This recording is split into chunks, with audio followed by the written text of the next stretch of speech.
বাবা ওর নাম শান্ত। আসসালামু আলাইকুম। আঙ্কেল, এই তুমি না আমার মেয়েকে বিয়ে করেছো, শ্বশুরকে কেউ আঙ্কেল বলে নাকি? আসলে আঙ্কেল প্রথমবার বিয়ে করেছি তো, পরের বার ঠিক হয়ে যাবে। পরের বার মানে কি, তোমার কি আরেকটা বিয়ে করার শখ আছে? এই তোর জামাই কি বলে রে? না বাবা, ও মজা করছে। ও আসলে একটু মজা করে কথা বলতে পছন্দ করে তো তাই। তাই নাকি? এটা তো ভালোই হলো, শ্বশুর জামাই ভালোই জমবে।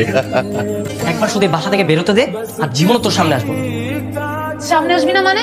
ডিভোর্স না দিয়ে বাবার সঙ্গে কিছু না বলে চলে যাবি? তখন আমার কি হবে? তোর যা হয় হোক, তাতে আমার কি? হ্যাঁ, আর আমি তোর সঙ্গে এক বিছানায় কখনো থাকতে পারবো না। তোর কি মনে হয় আমি নিজে তোকে আমার খাটে ঘুমাতে দেবো? মানে আমরা দুজন এক খাটে ঘুমাবো, আমি থাকবো বিছানায়, তুই থাকবি মাটিতে।